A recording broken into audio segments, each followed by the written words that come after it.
Mesdames et messieurs, bonjour et bienvenue dans Newsday. AT Communication vous présente la journée internationale des toilettes célébrée en Côte d'Ivoire par le ministre Bouaké Fofana et la situation à la FECAFOOT au Cameroun. Vous suivez Newsday. Côte d'Ivoire. La 21e édition de la journée mondiale des toilettes avec le ministre Bouaké Fofana. Bouaké Fofana, le ministre de l'Assainissement et de la Salubrité, offre 60 latrines à la région du Gbor, dont 6 à Niaprayo. Cette activité rentre dans le cadre de la Journée internationale des toilettes célébrée le 19 décembre 2021.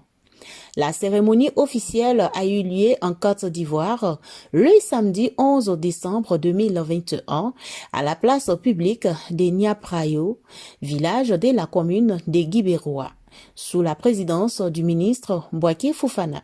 C'était en présence de Miss Belmondogo, ministre en charge de la solidarité, cadre de la commune, de Djedje Bagno, président du conseil régional, du corps préfectoral, de Raphaël Lapé, PCA de l'Agence pour le développement de la filière riz et épouse Colette Pelot, des têtes couronnées et des fils du dit village.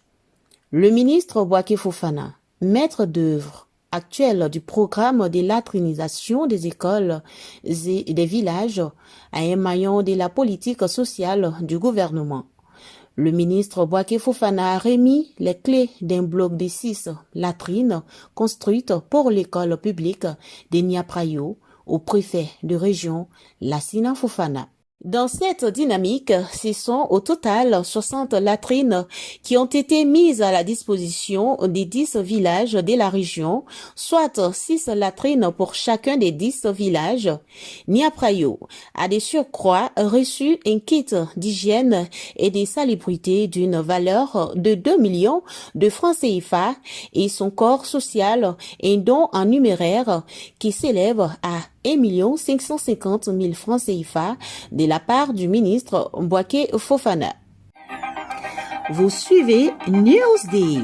Cameroun, football. Samuel Eto'o-Fils, le nouveau président de la FECAFOOT. C'est officiel, bravo et félicitations à l'ex-capitaine des Lions Indomptables, Samuel Eto'o-Fils, qui est désormais le tout nouveau président de la Fédération camerounaise de football, FECAFOOT. Il a été élu avec 43 voix contre 31 voix pour son adversaire, Seydou Mbombo-Joya. Pour le nouveau président de la FECAFOOT, aujourd'hui, il n'y a pas de gagnants ni de perdants. Le seul gagnant, c'est le football camerounais, redonnant à présent au football camerounais sa grandeur. Les mots de Samuel Eto'o-Fils. Vous suivez Newsday.